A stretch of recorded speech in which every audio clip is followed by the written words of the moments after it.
Rezeki biadillah ikhwah sekalian. Rezeki biadillah. Allah bukakan rezeki. Saya cuman karena tidak enak kalau saya mau menceritakan keadaan saya pribadi ya. Kalau pengalaman saya pribadi terlalu banyak bukti-bukti nyata subhanallah yang saya hadapin pribadi. Pada saat lagi terdesak dari sisi ekonomi, godaan luar biasa, ada pinjaman yang berbunga, ada yang begini, ada yang begitu, tetap saya tolak, saya komitmen.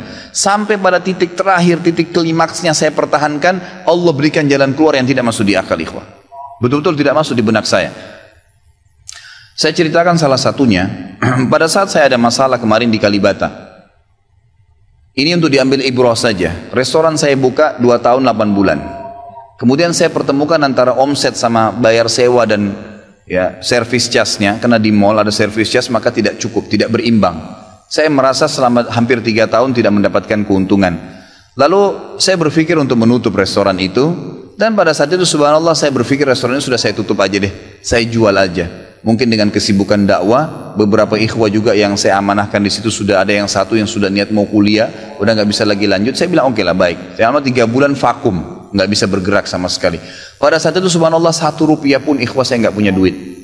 Allah jadi saksi, saya bingung waktu itu bagaimana caranya untuk mencari jalan keluar nih. Jual restoran pun akan dilelang dalam kondisi murah, restoran itu sudah besar asetnya. Ini gimana caranya, saya nggak punya duit. Mindahin ke tempat lain butuh uang untuk sewa. Gitu kan, membuka lagi butuh uang yang baru untuk membayar sewa yang tertunggak, gitu kan. Tidak dibongkar juga akan dibongkar paksa. Ini kalau ada waktu tentu, sampai waktu tentu, kalau tidak ini akan dibongkar paksa. Subhanallah, godaan luar biasa. Ada yang masuk, saya tidak tahu dari mana, SMS masuk ke HP saya, pinjaman dengan bunga yang ringan 250 juta sampai 750 juta terus. Dari banyak perbankan saya nggak tahu, tiba-tiba masuk, saya tidak pernah iyakan, selalu.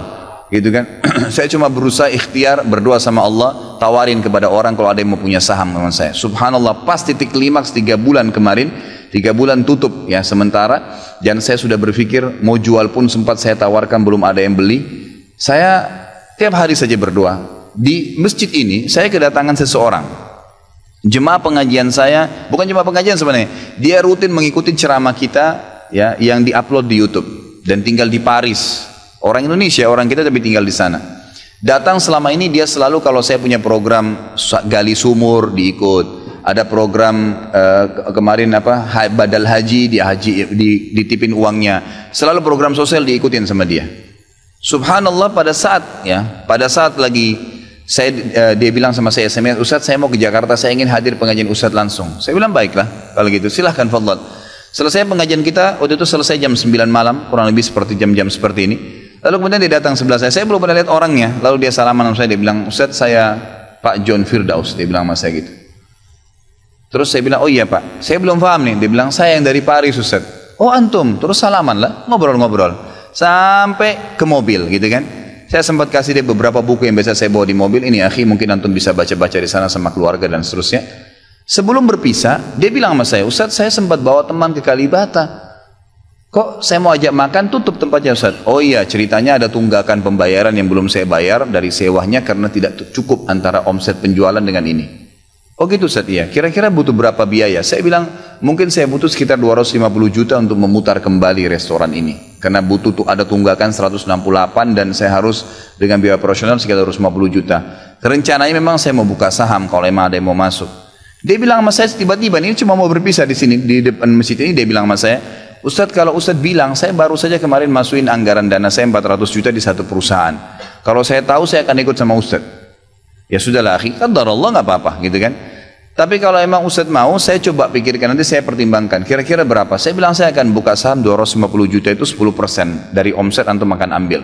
Karena aset restoran sekarang 2,5 M. Baiklah, dia bilang sama saya gitu. Saya pulang ke Paris ini, hari Senin saya berangkat. Saya bicara sama istri, saya langsung kasih berita ke Ustadz, lalu saya kasih. Baiklah saya bilang kalau begitu.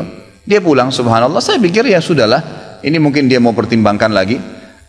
Malamnya, pada malam itu juga, dia tiba-tiba SMS ke saya, dia bilang, Ustadz setelah saya musyawarah sama istri, saya akan transfer ke Ustadz dengan jumlah 250 itu, supaya bisa bergulir dan saya siap mengambil 10%-nya. Gitu kan, saya syukur kepada Allah, alhamdulillah ada jalan keluar gitu.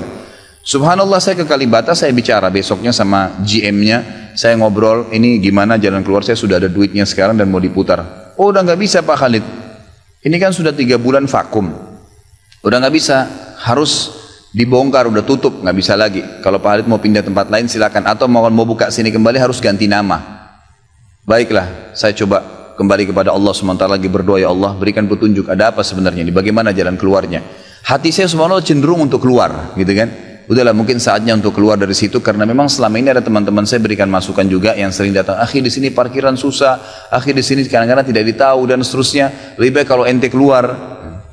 Saya tiba-tiba berpikir mungkin saya keluar deh, saya iseng aja di condet saya mutar-mutar, coba deh saya cari ruko, mungkin ada dengan 250 juta daripada saya bayar ke Kalibata, mendingan saya sewa ruko, mungkin bisa sewa 2 tahun, ya, mungkin 75 juta, 100 juta per tahun, saya bisa dapat 2 tahun, lalu saya coba gulirkan lagi. Dengan izin Allah, di depan rumah, di Jalan Raya Condet itu dekat rumah orang tua saya, ada satu ruko, 2 ruko disambung, 3 tingkat, dan ruko itu bekas travel haji umroh, gitu kan. Pas dipasang spanduknya disewa, dikontrakin, gitu kan. Saya langsung tanya, saya telepon, setelah saya tinjau beberapa lokasi, kemudian saya tanya telepon. Dia bilang boleh, silakan Bapak lihat. Saya lihat ke dalam, cocok, alhamdulillah 3 lantai itu. Kemudian saya tanya sewanya, ternyata dananya juga mencukupin, gitu kan, dananya mencukupin. Lalu kemudian saya mulailah ya proses, saya bayar sewanya, kemudian saya juga proses pemindahan, dan insya Allah dalam waktu dekat akan dibuka. Tapi saya melihat dari pelajaran sini ikhwah, bahwasanya jalan keluar dari Allah itu ribuan, jutaan jalan keluarnya. Sabarin aja, nikmatin prosesnya. Setiap penawaran haram, tolak, jangan pernah mau. Dengan izin Allah akan ada jalan keluar. Tidak ada. Kata Nabi SAW, man taraka syai'an lillah abdalahu khairan min. Gitu kan? Jadi tidak ada sama sekali. Subhanallah, pada saat itu saya harus bayar sewa 225 juta. Uang sisa 250 juta pada saat itu. Terus kemudian saya sempat telepon ke akhi itu lagi, ya, Pak John, semoga Allah jaga beliau. Saya sempat telepon, kemudian saya katakan, akhi, kemarin antum bilang antum sempat masukin dana 450 di 400 di Jakarta itu. Bagaimana kalau antum tarik uang itu, kalau masih bisa, kita gabungin aja. Saham kan per 250 juta itu ada 10%. Antum ambil aja 30% dari semua total omset penjualan nanti. Tidak usah dengan 750, dengan 650 saja. Gitu kan? Dia bilang kalau itu sudah nggak bisa Ustaz. Tapi memang coba saya pertimbangkan deh. Saya akan coba hubungin teman-teman di Paris ini yang sudah biasa, yang kenal antum, gitu kan? Oleh yang kenal antum mungkin mereka bisa. Baiklah, fadhal. Subhanallah, besok dia SMS lagi ke saya, Ustaz, saya sudah musyawarah dengan istri, ternyata saya punya dana cukup 650, kami yang pegang semua saham itu, ditransfer uang semua ke saya. Yang tadinya saya dari 1 rupiah tidak pegang duit, masuk uang 650 juta ikhwah, tidak masuk di akal, gitu. Sesuatu yang tidak masuk. Orang ini saya nggak kenal, nggak pernah ketemu, sekali ketemu di sini, dan sekarang sudah kembali ke Paris. Setiap kali saya bilang akadnya saya akan kirim, baru tadi saya kirim akadnya.